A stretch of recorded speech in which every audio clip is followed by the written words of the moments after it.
I'll tell you one thing. Unlike America, Israel seems to be able to fight wars very quickly. What is your secret? Because we don't seem to have the hang of that. The secret is that we have America. Nah. And America, you see, the point is that Israel, when it fights... My name is Donald Trump, and I'm a big fan of Israel. So vote for Benjamin. Terrific guy, terrific leader, great for Israel. The secret is that we have America. World War I broke out in the summer of 1914. 1914 was the year in which World War I broke out. There are a few people here my age who remember that. Now, that war was waged on one side by Great Britain, France, and Russia, and on the other side by Germany, Austria-Hungary, and Turkey. What happened? Within 2 years, Germany had won that war. Not alone won it nominally, but won it actually. The German submarines, which were a surprise to the world, had swept all the convoys from the Atlantic Ocean, and Great Britain stood there without ammunition for her soldiers, stood there with 1 week's food supply facing her, and after that, starvation. At that time, the French army had mutinied. They lost 600,000 of the flower of the French youth in the defense of Verdun on the Somme. The Russian army was defecting. They were picking up their toys and going home. They didn't want to play war anymore. They didn't like the Tsar. And the Italian army had collapsed. Now, Germany, not a shot had been fired on the German soil. Not an enemy soldier had crossed the border into Germany. And yet, here was Germany offering England peace terms. They offered England a negotiated peace on what the lawyers call a status quo ante basis. That means let's call the war off and let everything be as it was before the war started. Well, England in the summer of 1916 was considering that seriously. They had no choice. It was either accepting this negotiated peace that Germany was magnanimously offering them, or going on with the war and being totally defeated. While that was going on, the Zionists in Germany, who represented the Zionists from Eastern Europe, went to the British War Cabinet, and I'm going to be brief because this is a long story, but I have all the documents to prove any statement that I make. If anyone here is curious or doesn't believe what I'm saying is at all possible. The Zionists in London went to the British War Cabinet and they said, look here, you can yet win this war. You don't have to give up. You don't have to accept a negotiated peace offered to you now by Germany. You can win this war if the United States will come in as your ally. The United States was not in the war at that time. We were fresh, we were young, we were rich, we were powerful. And they told England, we will guarantee to bring the United States into the war as your ally, to fight with you on your side, if you will promise us Palestine after you win the war. In other words, they made this deal. We will get the United States into this war as your ally. The price you must pay us is Palestine after you have won the war and defeated Germany, Austria-Hungary, and Turkey. Now, England had as much right to promise Palestine to anybody as the United States would have to promise Japan to Ireland for any reason whatsoever. It's absolutely absurd that Great Britain, that never had any connection or any interest or any right in what is known as Palestine, should offer it as coin of the realm to pay the Zionists for bringing the United States into the war. However, they made that promise in October of 1916. October 1916. And shortly after that, I don't know how many here remember it, the United States, which was almost totally pro-German, because the newspapers here were controlled by Jews, the bankers were Jews, all the media of mass communications in this country were controlled by Jews, and they were pro-German because their people, in a majority of cases, came from Germany, and they wanted to see Germany lick the Tsar. The Jews didn't like the Tsar, and they didn't want Russia to win this war. So the German bankers, the German Jews, Kuhn Loeb, and the other big banking firms in the United States refused to finance France or England to the extent of $1. They stood aside and they said, as long as France and England are tied up with Russia, not 1 cent. But they poured money into Germany. They fought with Germany against Russia, trying to lick the Tsarist regime. Now, those same Jews, when they saw the possibility of getting Palestine, they went to England and they made this deal. At that time, everything changed, like the traffic light that changes from red to green, where the newspapers had been all pro-German, where they'd been telling the people the difficulties that Germany was having fighting Great Britain commercially and in other respects. All of a sudden, the Germans were no good. They were villains. They were Huns. They were shooting Red Cross nurses. They were cutting off babies' hands, and they were no good. Well, shortly after that, Mr. Wilson declared war on Germany. The Zionists in London sent these cables to the United States, to Justice Brandeis, go to work on President Wilson. We're getting from England what we want. Now you go to work, and you go to work on President Wilson and get the United States into the war. And that did happen. That's how the United States got into the war. We had no more interest in it. We had no more right to be in it than we have to be on the moon tonight instead of in this room. Now the war, World War I, in which the United States participated, had absolutely no reason to be our war. We went in there, we were railroaded into it. If I can be vulgar, we were suckered into that war merely so that the Zionists of the world could obtain Palestine. Now, that is something that the people in the United States have never been told. They never knew why we went into World War I. Now, what happened? After we got into the war, the Zionists went to Great Britain and they said, well, we performed our part of the agreement. Let's have something in writing that shows that you are going to keep your bargain and give us Palestine after you win the war, because they didn't know whether the war would last another year or another 10 years.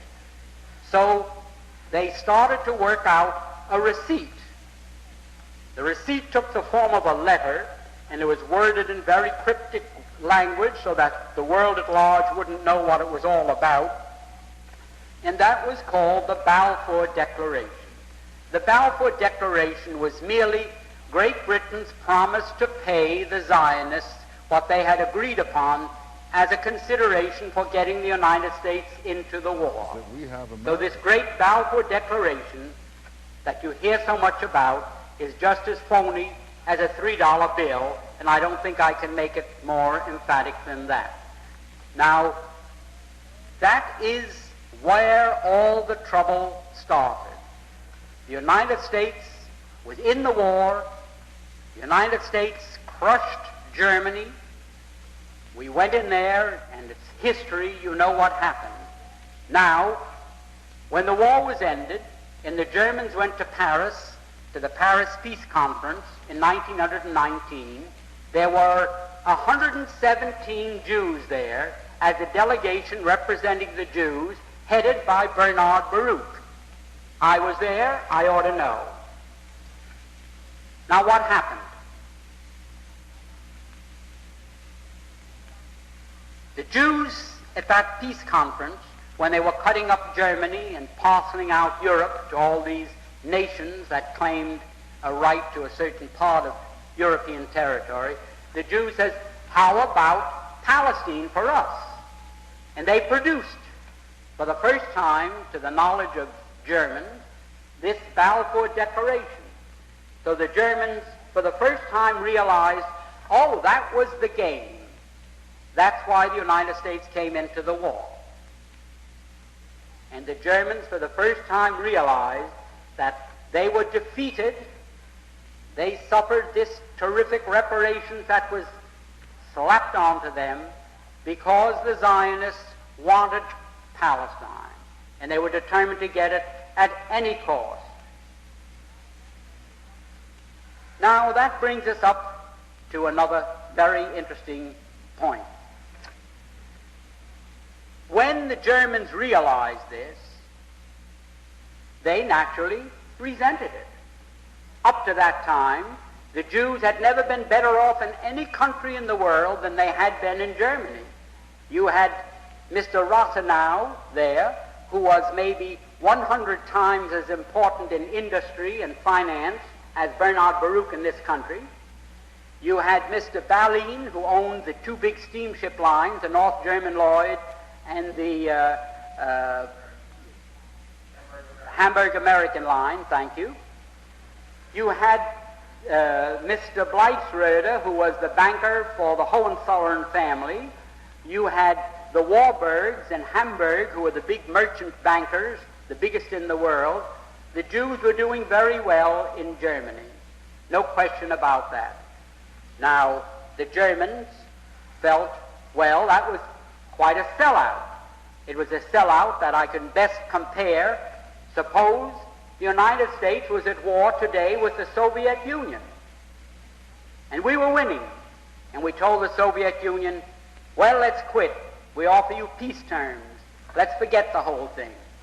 And all of a sudden, Red China came into the war as an ally of the Soviet Union, and throwing them into the war brought about our defeat, a crushing defeat, with a reparations the likes of which man's imagination cannot encompass. Imagine, then, after that defeat, if we found out that it was the Chinese in this country, our Chinese citizens, who all the time we thought they were loyal citizens working with us, was selling us out to the Soviet Union, and it was through them that Red China was brought into the war against us. How would we feel in the United States against Chinese? I don't think one of them would dare show his face on any street. There wouldn't be lampposts enough convenient to take care of them. Imagine how we would feel. Well, that's how the Germans felt towards these Jews.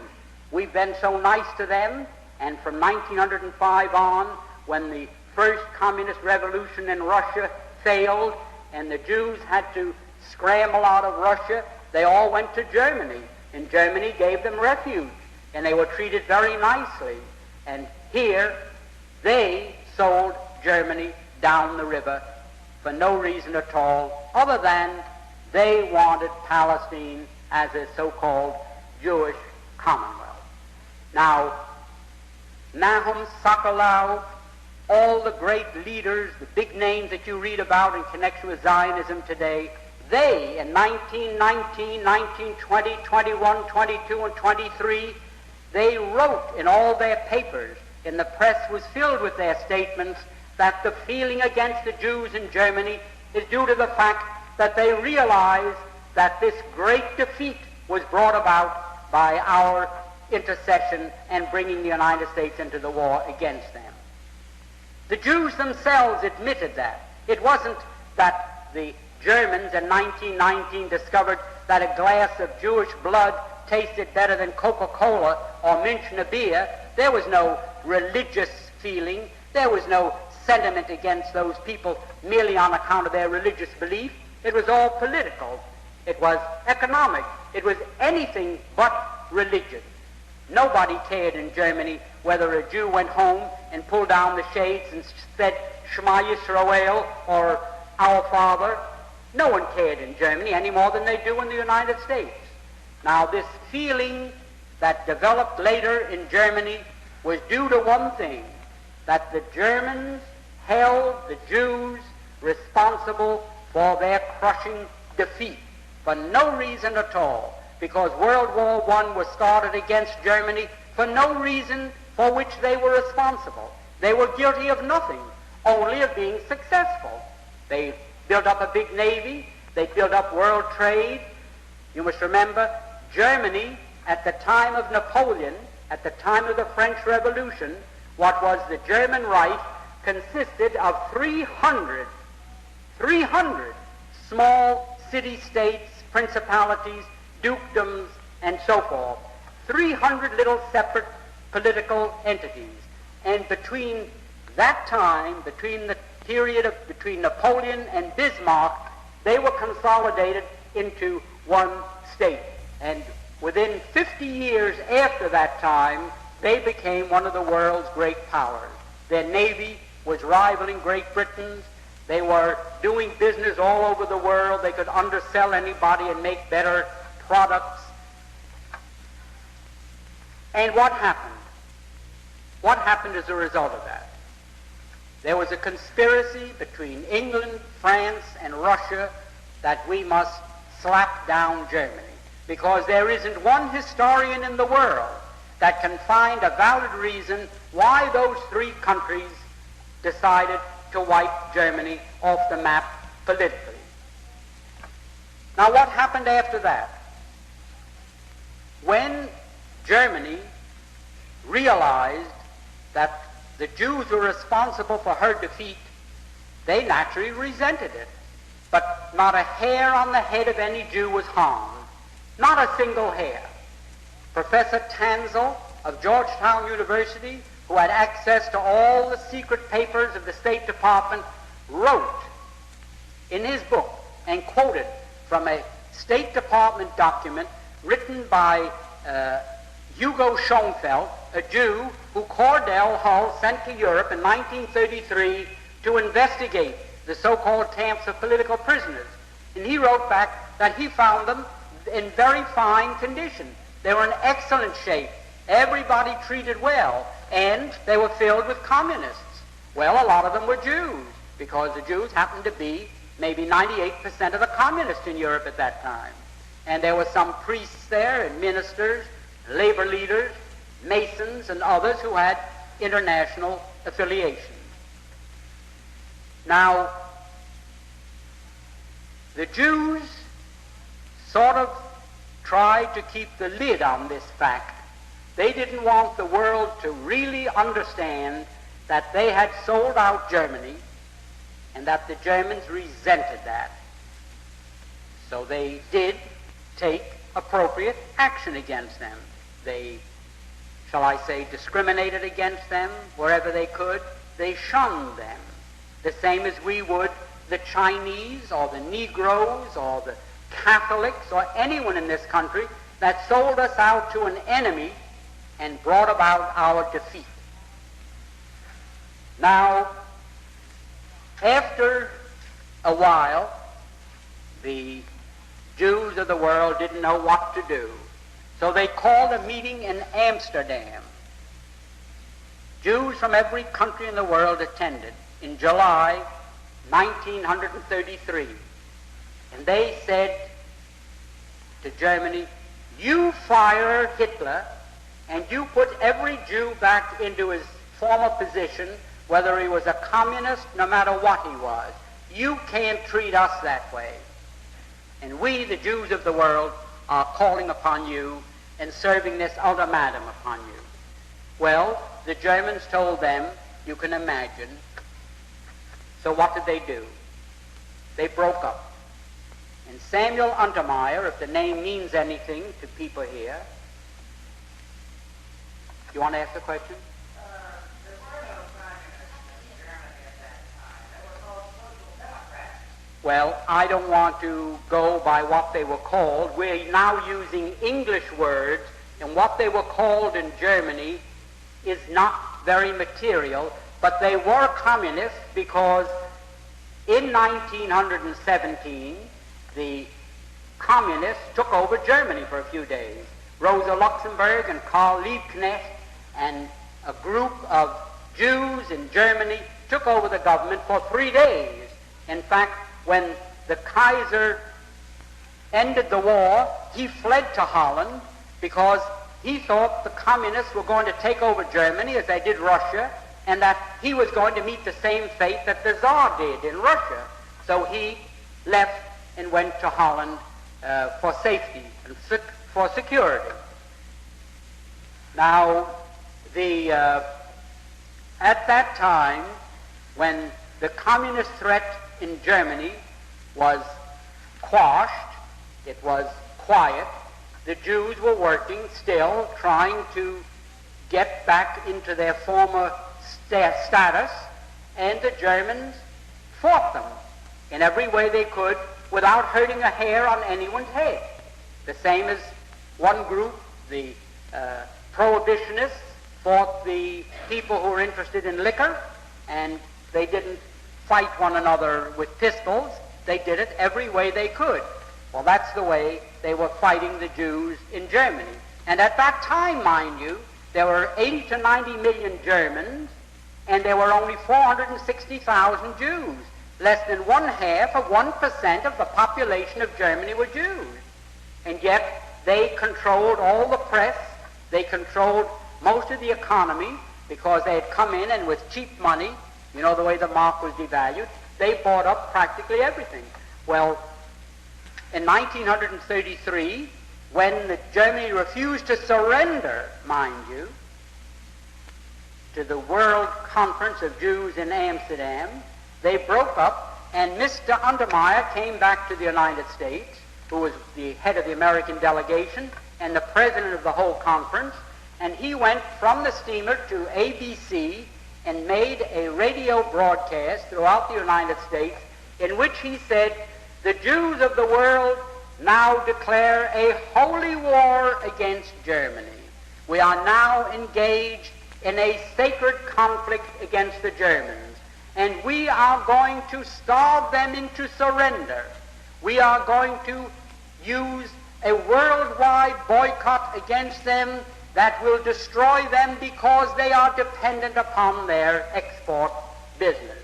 And it is a fact that 2/3 of Germany's food supply had to be imported, and it could only be imported with the proceeds of what they exported, their labor. So if Germany could not export, 2/3 of Germany's population would have to starve. There just was not enough food for more than 1/3 of a population. Now, in this declaration, which I have here, it was printed on a whole page in the New York Times on August 7th, 1933, Mr. Samuel Untermeyer boldly stated that this economic boycott is our means of self-defense. President Roosevelt has advocated its use in the NRA, which some of you may remember, where everybody was to be boycotted unless they followed the rules laid down by the New Deal, which of course was declared unconstitutional by the Supreme Court at that time. Nevertheless, the Jews of the world declared a boycott against Germany, and it was so effective that you couldn't find one thing in any store anywhere in the world with the words "made in Germany" on it. In fact, an executive of the Woolworth Company told me that they had to dump millions of dollars worth of crockery and dishes into the river, that their stores were boycotted. If anyone came in and found a dish marked "made in Germany," they were picketed with signs, Hitler, murderer, and so forth, and like something like these sit-ins that are taking place in the South. R.H. Macy, which is controlled by a family called Strauss, who also happen to be Jews, a woman found stockings there, which came from Chemnitz, marked "made in Germany." Well, they were cotton stockings. They may have been there 20 years, because since I've been observing women's legs in the last 20 years, I haven't seen a pair with cotton stockings on them. So I saw Macy boycotted with hundreds of people walking around with signs, "murderers" and Hitlerites and so forth. Now, up to that time, not one hair of any Jew had been hurt in Germany. There was no suffering, there was no starvation, there was no murder, there was nothing. Now, that, naturally, the Germans said, why, who are these people to declare a boycott against us and throw all our people out of work and our industries come to a standstill? Who are they to do that to us? And they naturally resented it. Certainly they painted swastikas on stores owned by Jews. Why should a German go in and give their money to a storekeeper who is part of a boycott, who is going to starve Germany into surrender into the Jews of the world, who are going to dictate who their premier or chancellor was to be? Well, it was ridiculous. That continued for some time. And it wasn't until 1938 when a young Jew from Poland walked into the German embassy in Paris and shocked one of the officials that the Germans really started to get rough with the Jews in Germany. And you found the men breaking windows and having street fights and so forth. Now, for anyone to say that, I don't like to use the word anti-Semitism because it's meaningless, but it means something to you still, so I'll have to use it. The only reason that there was any feeling in Germany against Jews was that they were responsible, number one, for World War I, number two, for this worldwide boycott, and number three, did I say for World War I they were responsible, for the boycott and also for World War II, because after this thing got out of hand, it was absolutely necessary for the Jews and Germany to lock horns in a war to see which one was going to survive. In the meanwhile, I had lived in Germany, and I knew that the Germans had decided Europe is going to be Christian or communist. There is no in-between. It's going to be Christian or it's going to be communist. And the Germans decided, we're going to keep it Christian if possible. And they started to rearm. And their intention was, by that time, the United States had recognized the Soviet Union, which they did in November 1933. The Soviet Union was becoming very powerful, and Germany realized, well, our turn is going to come soon unless we are strong. The same as we in this country are saying today, our turn is going to come soon unless we're strong, and our government is spending 83 or 84 billion dollars of your money for defense, they say. Defense against who? Defense against 40,000 little Jews in Moscow that took over Russia and then, in their devious ways, took over control of many other governments of the world. Now, for this country to now be on the verge of a third world war from which we cannot emerge a victor is something that staggers my imagination. I know that nuclear bombs are measured in terms of megathons. A megathon is a term used to describe 1 million tons of TNT. 1 million tons of TNT is a megathon. Now, our nuclear bombs had a capacity of 10 megathons, 10 million tons of TNT. That was when they were first developed 5 or 6 years ago. Now, the nuclear bombs that are being developed have a capacity of 200 megathons. And God knows how many megathons the nuclear bombs that the Soviet Union has have a capacity. So, what do we face now? If we trigger a world war that may develop into a nuclear war, humanity is finished. And why will it take place? It will take place because Act 3, the curtain goes up on Act 3. Act 1 was World War I. Act 2 was World War II. Act 3 is going to be World War III. The Jews of the world, the Zionists, and their co-religionists everywhere are determined that they are going to again use the United States to help them permanently retain Palestine as their foothold for their world government. Now that is just as true as I'm standing here, because not alone have I read it, but many here have read it, and it's known all over the world. Now, what are we going to do? This life you save may be your son. Your boys may be on their way to that war tonight, and you don't know it any more than you knew that in 1916 in London, the Zionists made a deal with the British War Cabinet to send your sons to war in Europe. Did you know it at that time? Not a person in the United States knew it. You weren't permitted to know it. Who knew it? President Wilson knew it. Colonel House knew it.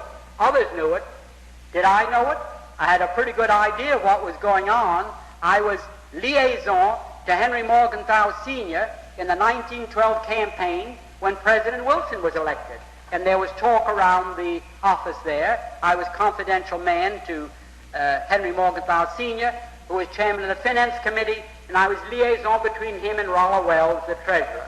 So I sat in these meetings with President Wilson at the head of the table and all the others, and I heard them drum into President Wilson's brain the graduated income tax and what has become the Federal Reserve, and also indoctrinate him with the Zionist movement.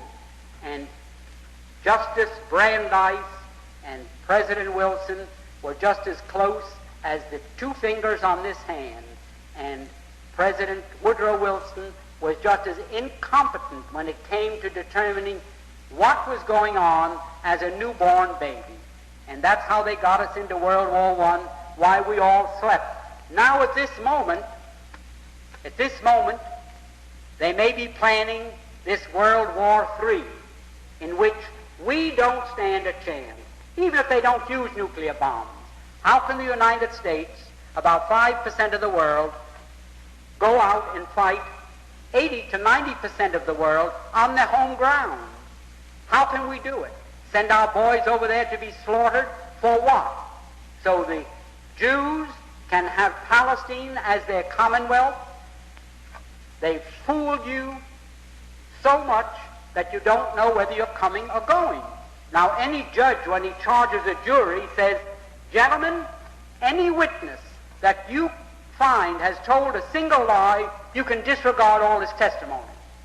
That is correct. I don't know from what states you come, but in New York State, that is the way the judge addresses a jury. If that witness said one lie, disregard his testimony. Now, what are the facts? The Jews, I call them Jews to you because they're known as Jews. I don't call them Jews. I refer to them as so-called Jews because I know what they are. If Jesus was a Jew, there isn't a Jew in the world today. And if those people are Jews, certainly our Lord and Savior was not one of them. And I can prove that. Now what happened? The Eastern European Jews, who form 92% of the world's population, of those people who call themselves Jews, were originally Khazars. They were a warlike tribe that lived deep in the heart of Asia. And they were so warlike that even the Asiatics drove them out of Asia into Eastern Europe. And to reduce this, so you don't get too confused about the history of Eastern Europe, they set up this big Khazar kingdom, 800,000 square miles. Only there was no Russia, there were no other countries, and the Khazar kingdom was the biggest country in all Europe. So big and so powerful that when the other monarchs wanted to go to war, the Khazars would loan them 40,000 soldiers. That's how big and powerful they were. Now, they were phallic worshippers, which is filthy. I don't want to go into the details of that now. It was their religion, the way it was the religion of many other pagans or barbarians elsewhere in the world. Now, the king became so disgusted with the degeneracy of his kingdom that he decided to adopt a so-called monotheistic faith, either Christianity, Islam, the Muslim faith, or what is known today as Judaism, really Talmudism. Mr. Freedman's address will be continued on the second recording, along with a question and answer period between Mr. Freedman and the audience. Now the king became so disgusted with the degeneracy of his kingdom that he decided to adopt a so-called monotheistic faith, either Christianity, Islam, the Muslim faith, or what is known today as Judaism, really Talmudism. So, like spinning a top, he said, eeny, meeny, miny, mo, and he picked out so-called Judaism. And that became the state religion, and he sent down to the Talmudic schools of Talmuditha and Surah, and brought up thousands of these rabbis with their teachings, and he opened up synagogues and schools in his kingdom of 800,000 people, 800,000 square miles, and maybe 10 to 20 million people, and they became what we call Jews. There wasn't one of them that ever had an ancestor that ever put a toe in the Holy Land, not alone in Old Testament history, but back to time, the beginning of time. Not one of them. And yet they come to the Christians and they ask us to support their armed insurrection in Palestine by saying, well, you want to certainly help repatriate God's chosen people to their promised land, their ancestral homeland. It's your Christian duty. We gave you one of our boys as your Lord and Savior. You now go to church on Sunday and kneel, and you worship a Jew, and we're Jews. Well, they were pagan Khazars who were converted just the same as the Irish. And it's just as ridiculous to call them people of the Holy Land as it would be. There are 54 million Chinese Muslims. 54 million. And Muhammad only died in 620 A.D., so in that time, 54 million Chinese have accepted Islam as their religious belief. Now imagine in China, 2,000 miles away from Arabia, where the city of Mecca is located, where Muhammad was born, imagine if the 54 million Chinese called themselves Arabs. Imagine. Why, you'd say they're lunatics. Any man that believes that those 54 million Chinese are Arabs must be crazy. All they did was adopt as a religious faith a belief that had its origin in Mecca, in Arabia. The same as the Irish. When the Irish became Christians, nobody dumped them in the ocean and imported from the Holy Land a new crop of inhabitants that were Christians. They had Christian flesh and blood. They weren't different people. They were the same people, but they had accepted Christianity as their religious faith. Now these pagans, these Asiatic, these Turco-Finns, they were a Mongoloid race who were forced out of Asia into Eastern Europe. They likewise, because their king took the faith, this Talmudic faith, they had no choice, just the same as in Spain. If the king was Catholic, everybody had to be a Catholic. If not, you had to get out of Spain.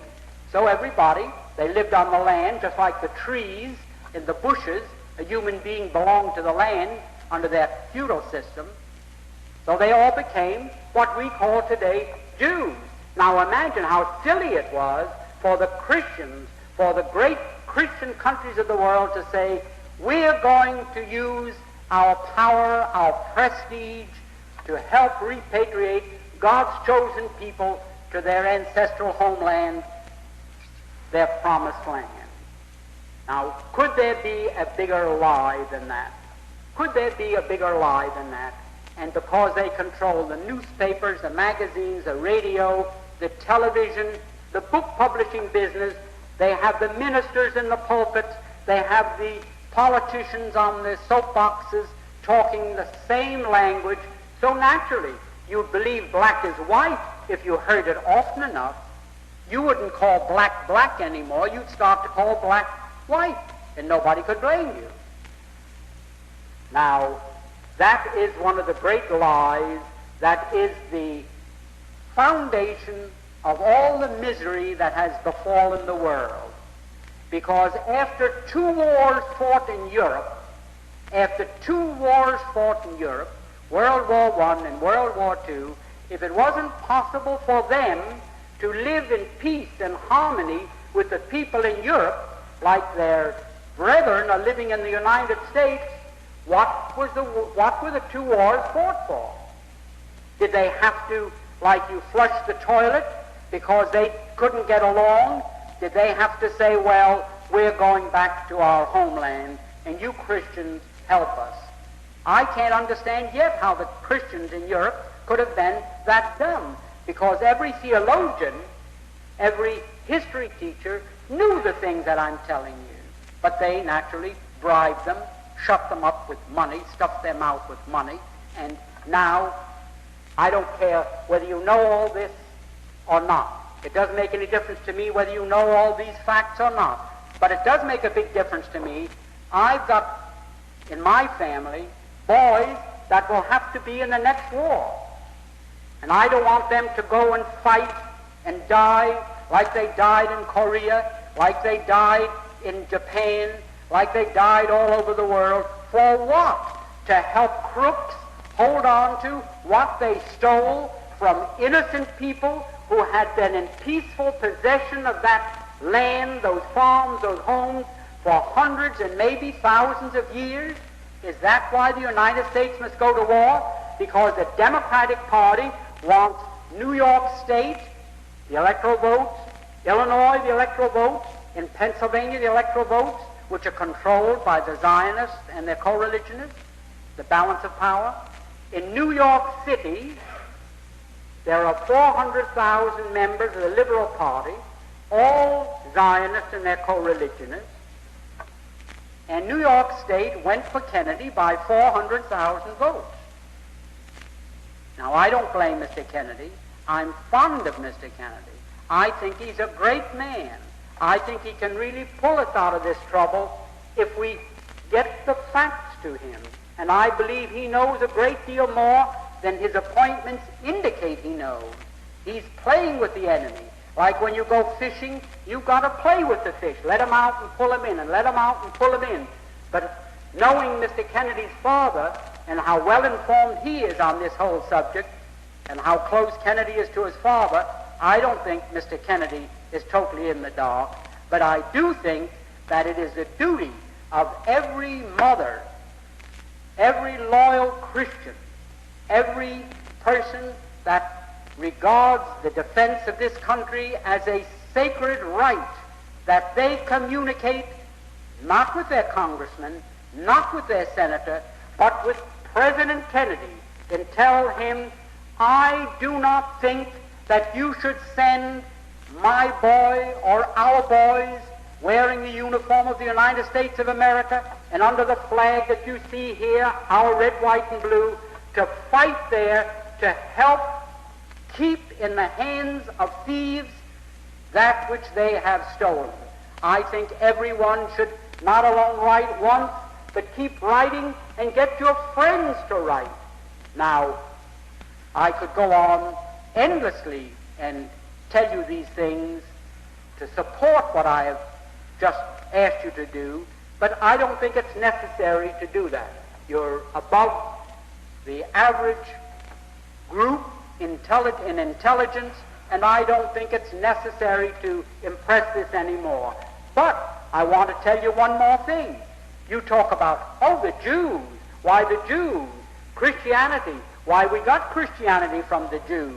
And the Jews gave us Jesus, and the Jews gave us our religion. But do you know that on the Day of Atonement that you think is so sacred to them, that on that day, and I was one of them. This is not hearsay. I'm not here to be a rabble-rouser. I'm here to give you facts. When on the Day of Atonement you walk into a synagogue The very first prayer that you recite, you stand, and it's the only prayer for which you stand, and you repeat 3 times a short prayer, the Kal Nidra.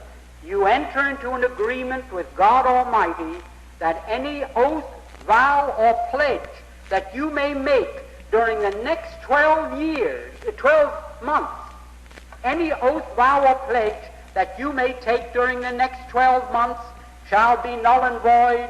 The oath shall not be an oath. The vow shall not be a vow. The pledge shall not be a pledge. They shall have no force and effect, and so forth and so on.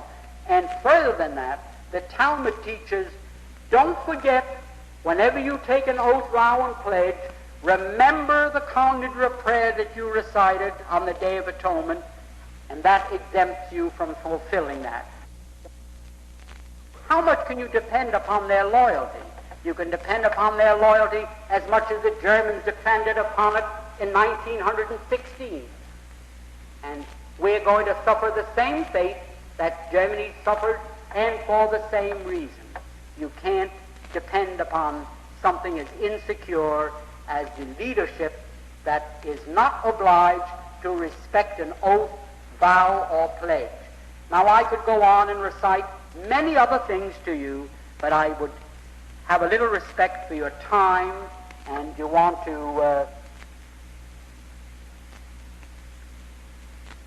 really get through with all this. Tomorrow is going to be a long day. Now, I want to say one thing. You asked me, well, you think to yourself, well, how did this fellow get mixed up in this the way he got mixed up in it? Well, I opened my mouth in 1945, and I took big pages in newspapers and tried to tell the American people what I'm telling you. And one newspaper after another refused the advertisement. And when I couldn't find a newspaper to take them, I paid cash, not credit. What happened? My lawyer told me, well, there's an editor over in Jersey with a paper. He'll take your announcement. So I was brought together with Mr. McGinley, and that's how I met him. So somebody told me, the lawyer who introduced me, who was the son of the dean of the Methodist bishops, he said, well, I think he's a little anti-Semitic. I don't know whether I can get him over here. So we brought him over to my apartment, and we hit it off wonderfully, and have since then. Now, I say this, and I say it without any qualification, I say it without any reservation, and I say it without any hesitation. If it wasn't for the work that Mr. Conde McGinley did with common sense, he's been sending out from 1,800,000 to 2 million every year. If it wasn't the work that he'd been doing, sending those out for 15 years now, we would already be a communist country. Nobody has done what he did to light fires. Many of the other active persons in this fight learned all about it for the first time through common sense. Now, I have been very active in helping him all I could. I'm not as flush as I was. I cannot go on spending the money. I'm not going to take up a collection, don't worry. I see 5 people getting up to leave.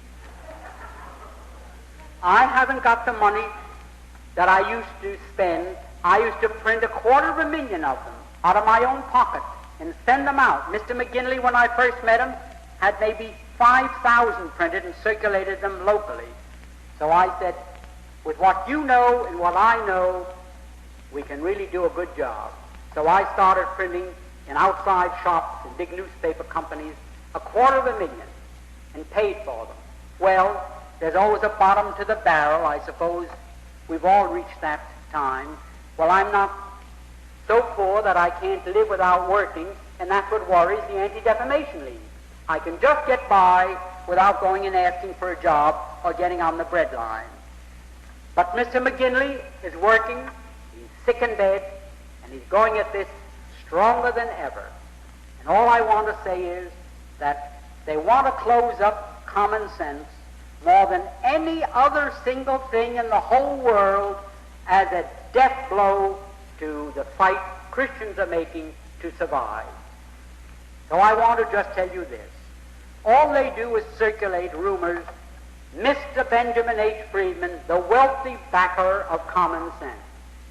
Well, the reason they do that is to discourage the people in the United States. Don't send any money to common sense. They don't need it. They've got the wealthy Mr. Freedman as a backer. That all has strategy. They don't want to advertise me so that people that have real estate or securities to sell will come and call on me. They just want people to lay off common sense. And all I'm telling you is, I do try to help them, but I haven't been able to, and I'll be very honest. One thing I won't do is lie. In the last year, I've had so much sickness in my family that I could not give him $1. How he managed to survive, I don't know. God alone knows, and he must be in God's care, because how he pulled through with his sickness and with his financial troubles, I don't know. But that press is working, and every 2 weeks, about 150,000 of common sense go out with a new message. And if that information could be multiplied, if people that now get it could buy 10 or 25 or 50, give them around, plow that field, sow those seeds. You don't know which will take root. But for God's sake, this is our last chance. And I know there are many other people in the field that are doing wonderful work. Mr. Goff, Mrs. Elizabeth Dilling, there are many, but none of them can say that they send out close to 2 million for 15 years and at $1 a year. I've had almost fist fights with Mr. McGinley. Why don't you raise that to $3? How can he send out 24 at $1, and then when he gets a new subscriber, he'll give them $2 or $3 worth of circulars? And I would say that if there's one man that we want to keep into this fight, it's Conley McGinley.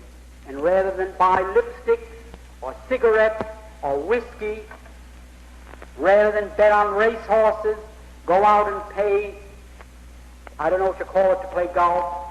You pay something to hit the ball, a tee fee or something.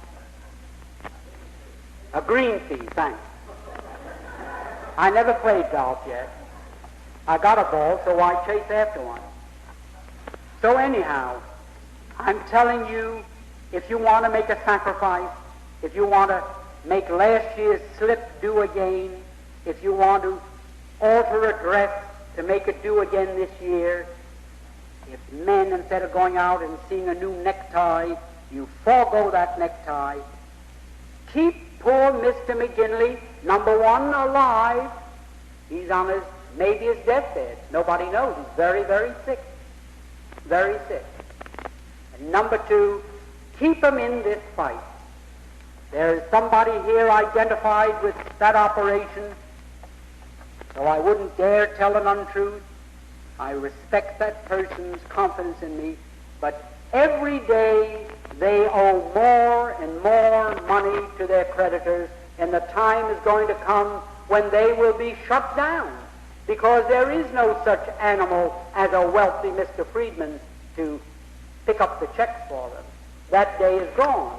I have my own responsibilities, and I'm glad to make both ends meet, and thank God for that. I will say that since 1933, I have spent of my lifetime's accumulations and hard work, according to the Department of Justice, who investigated me to convince themselves I wasn't an Arab propagandist receiving money from the Grand Mufti, I have spent $2,400,000 and some odd thousand that I accumulated through hard work. And I think it's time that a few of the other people picked up the check. And I will say, I found it very hard and very sad to do, because people said, why that Jew, why those Jew bastards, they're always the same, or goddamn Jew, you can't trust him, or what is he coming around here for, to go and report me to the Anti-Defamation League? And I had a tough time, so I said, sign off. I'm just working with Mr. McGinley. And I will admit that people who are in a position to assess my integrity, like Mr. Alan Zoll here and others, have all come around and said, some of them, in so many words, well, you have sure been a damn fool. I really threw myself into this fight, and I'm going to do it as long as the breath of life is left in me, and all I'm asking you all to do is buy one less pack of cigarettes a week, you ladies buy one less lipstick a month, and keep common sense afloat. Because if it sinks, Christianity will sink with it. And mark my words, I hope it will never come to pass. But if you don't, you will see it come to pass. Now, is there anyone who would like to ask me a question? I'd like you to ask anything that's on your conscience, no matter what it is. All right, I'll comment on that. Now, I don't want to get into this question. It's rather deep, but you all have a very high degree of intelligence, so I'm going to make an attempt. In the time of Bible history, there was a geographic area known as Judea. Judea was a province of the Roman Empire. Now, a person who lived in Judea was known as a Judean, and in Latin it was Judaeus, and in Greek it was Judaios.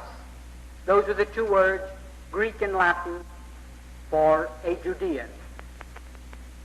Now, the word in Latin and Greek, there is no such letter as J, and the first syllable of Judaeus and Judaios starts Jew. Now, when the Bible was written, it was first written in Greek, Latin, Canaanitish, Syriac, Aramaic, all those languages. Never was the word Jew in any of them, because the word didn't exist. Judea was the country, and the people were Judeans, and Jesus was referred to only as a Judean. I have seen the earliest scripts available. I'm always at the American Bible Society, and there was no such thing. In 1345, a man by the name of Wycliffe in England thought it was time to translate the Bible into English. There was no English edition of the Bible because who the devil could read? It was only the educated church people who could read Latin and Greek, Syriac, Aramaic, and the other languages. Anyhow, Wycliffe thought, I'm going to make this translation into English. And he did. But in it, he had to look around for some words for Judaeus and Judaios. There was no English word because Judea had passed out of existence. There was no Judea. People had long ago forgotten that. So he, in the first translation, used a word in referring to Jesus as G-Y-U, Jew.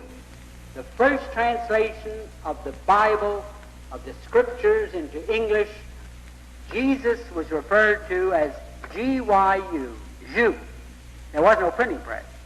Now, between 1345 and the 17th century, when the printing press came into use, that word passed through so many changes. I have them all here. If you want, I can read them to you. I will.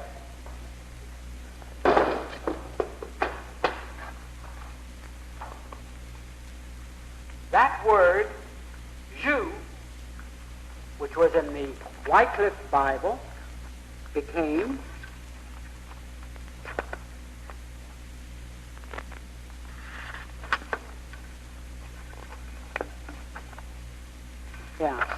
it was first G-Y-U, Jew.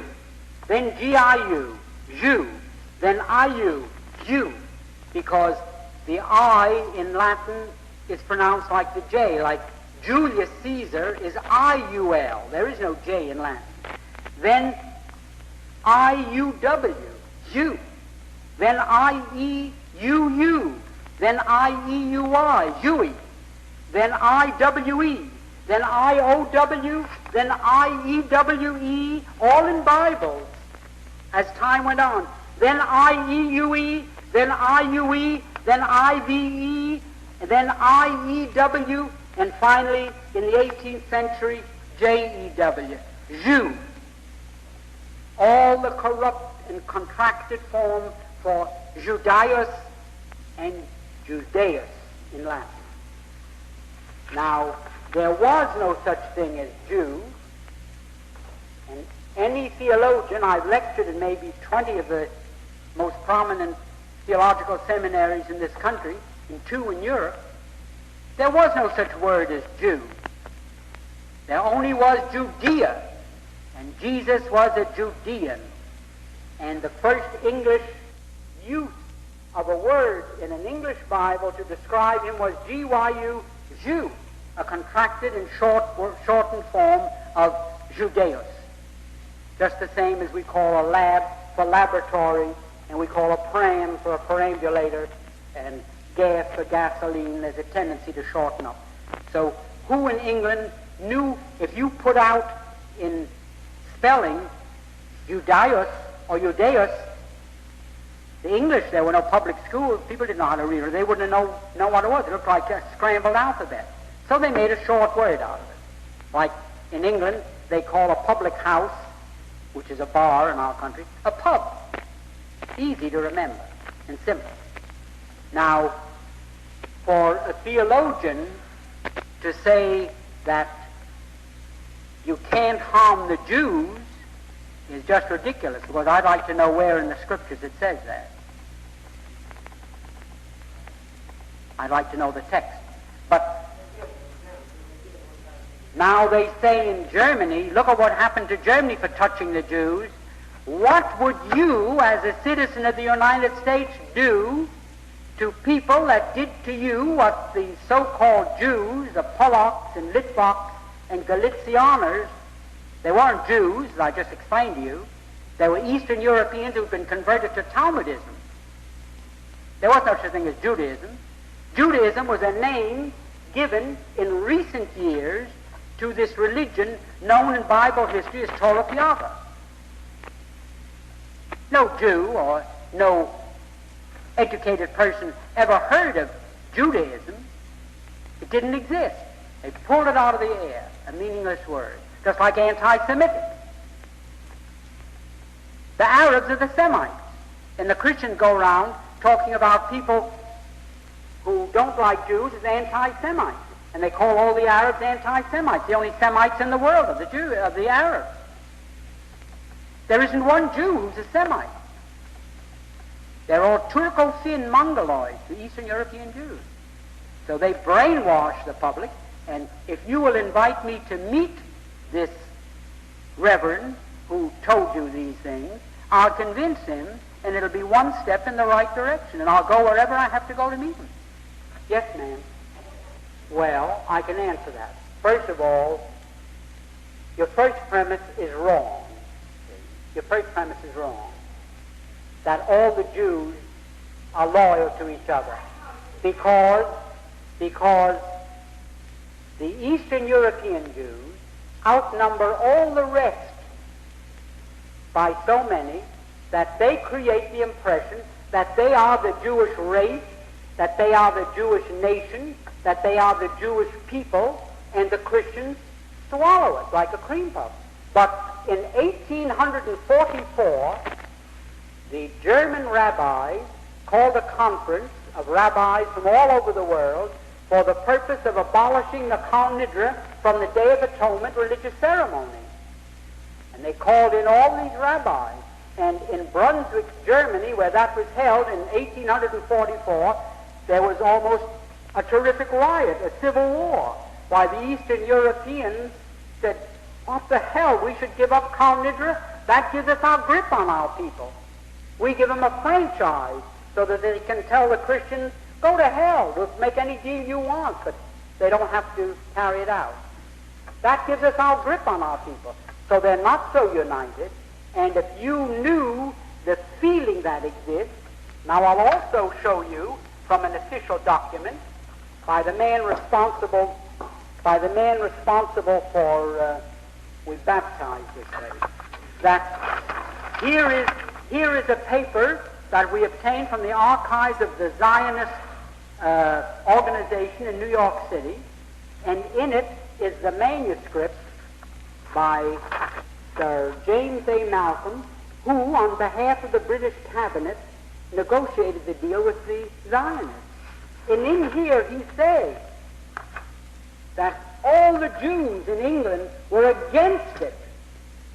The Jews that had been there for years, the Sephardics, those that had Portuguese and Spanish and Dutch ancestors, who were monotheists and believed in that religious belief, while these Eastern European Jews were still running around in the heart of Asia. And then they came into Europe. But they had no more to do with them than, can you talk about a Christian race or a Christian religion? Or are the Christians united? Well, the same disunity exists amongst the Jews. And I'll show you in this same document that when they went to France to try and get the French government to back that Zionist adventure, there was only one Jew in France who was for it. That was Rothschild. And they did it because they were interested in the oil and the Suez Canal. Do you know why? Do you know why? Because if they don't, they're dead duck. They come around and they tell you how much you must give. And if you don't, oh, you're anti-Semitic. Then none of their friends will have anything to do with them, and they start a smear campaign, and you've got to give. In New York City, in the Garment Center, there are 12 manufacturers in the building, and when the drive is on to sell Israel bombs, the United Jewish drive, they put a big scoreboard with the names of the firms, and opposite them, as you make the amount they put you down for, they put a gold star.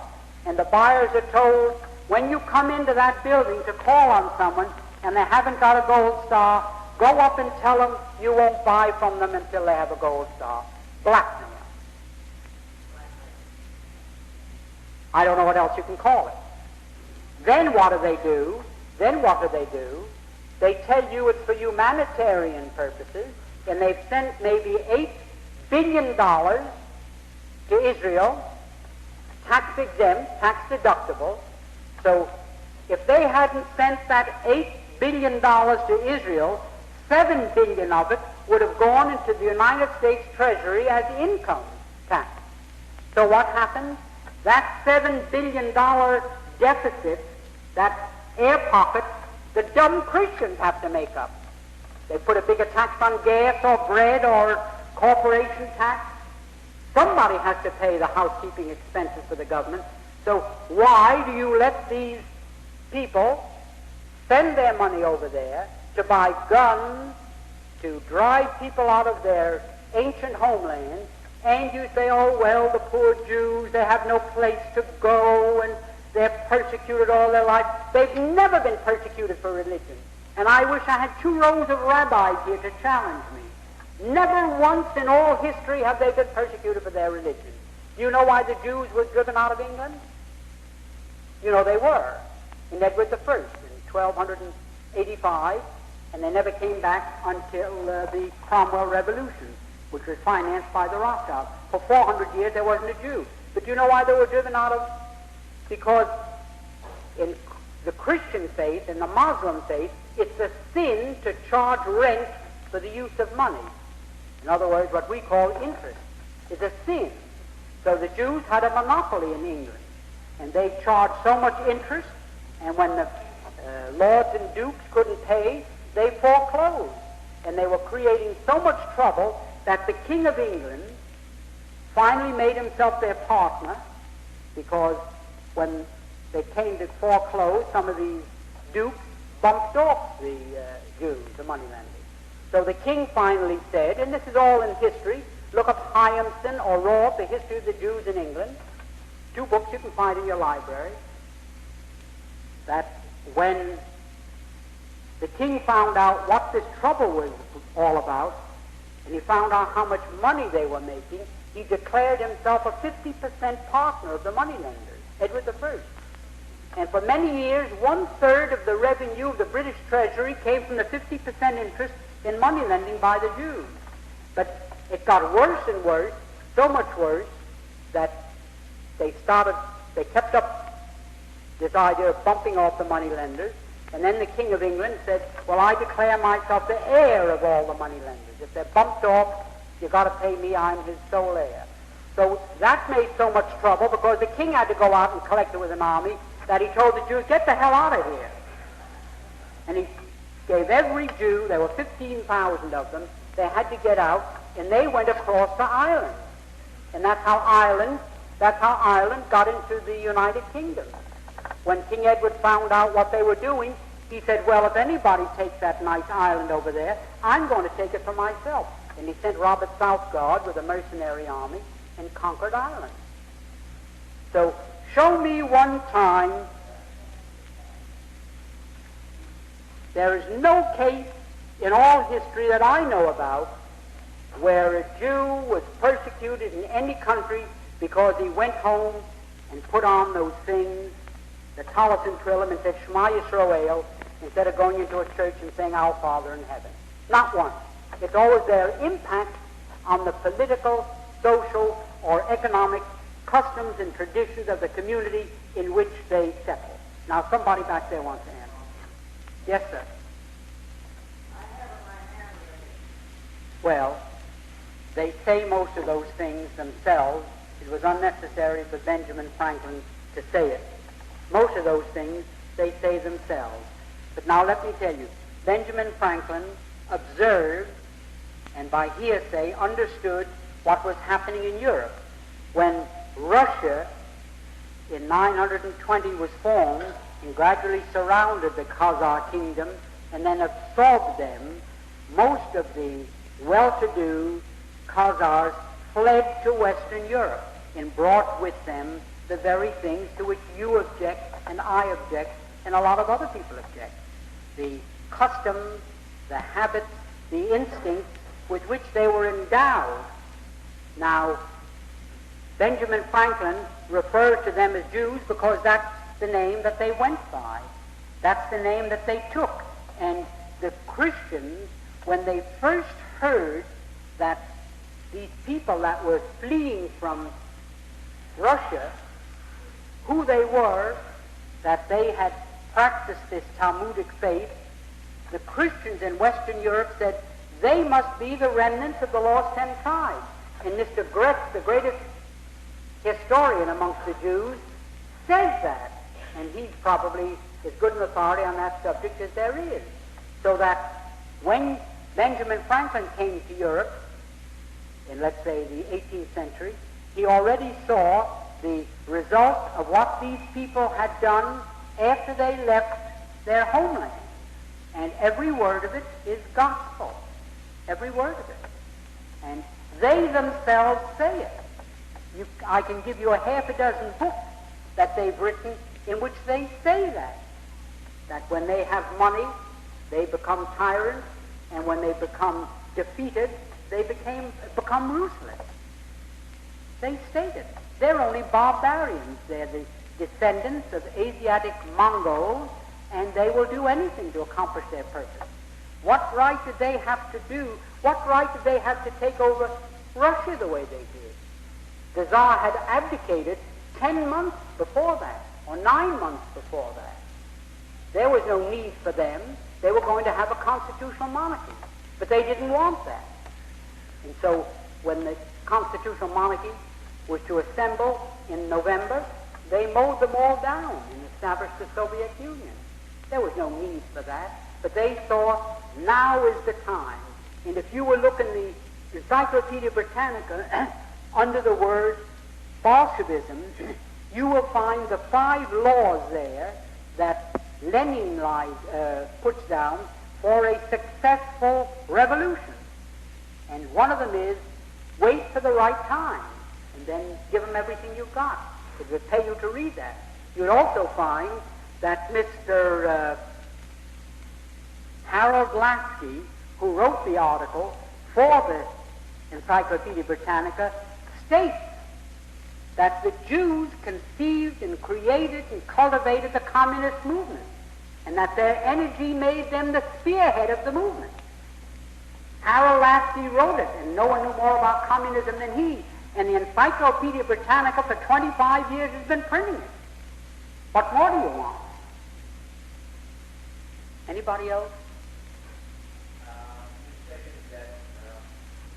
Well, I can't advocate that you do anything that's criminal or that might get your boys into trouble, but I can tell you this, that you can start what I call an endless chain. If you can get your friends to write, objecting to it. Here is the statement. Mr. Kennedy's office gave me this himself. Mr. Smith, who succeeded Mr. Kennedy, took over his office, was in his office and gave me this for release to AMs, that means morning papers, August 26th. He delivered this on the 25th. And it says here, Israel is here to stay. That Israel is here to stay. It is a national commitment, special obligation on the Democratic Party. The White House must take the lead. American intervention.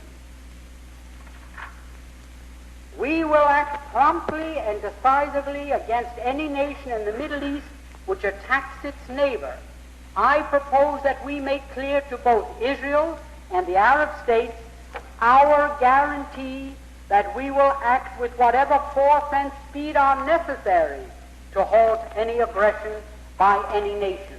Well, do you call the return of people to their homeland aggression? Is Mr. Kennedy going to do that? Suppose 3 million Mexicans came into Texas and drove the 6 million Texans into the deserts of Arizona and New Mexico. Suppose these Mexicans were slipped in there, armed, the Texans are disarmed, and one night they drove them all out of Texas, and they declared themselves the Republic of the Alamo. What would the United States say? Would we say it's aggression for these Texans to try to get their homes back from these Mexican thieves? Suppose the Negroes in Alabama were secretly armed by the Soviets, and overnight they rose up and drove all the whites into the swamps of Mississippi and Georgia and Florida. Drove them out completely, and they declared themselves the Republic of Ham or the Republic of something or other. Would we call it aggression if these people, the whites of Alabama, tried to go back to their homes? What would we think if the Soviet Union says, no, those Negroes now occupy them, let them there? Or if the Soviet Union said, no, those Mexicans are in Texas, they declared themselves a sovereign state, leave them there. You have plenty of room in Utah and Nevada. Settle them elsewhere. Would we call it aggression if the Alabama whites or the Texans wanted to go back to their homes? So now you've got to write to President Kennedy and say, we do not consider it aggression in the sense that you use the word if these people want to return to their homes as United Nations 15 times in the last 12 years called upon the Zionists and occupation of Palestine to allow these people to return to their former homes and farms. Now, I'm sure that Kennedy is smart, and when he used the word aggression, he may have had in the back of his mind, well, maybe I can get out of this. You can't call it aggression if people merely want to get back to their homes. You have just heard an address by Benjamin H. Freedman, World Authority on the Communist Conspiracy and its treasonous aims to unleash the United States into a Third World War.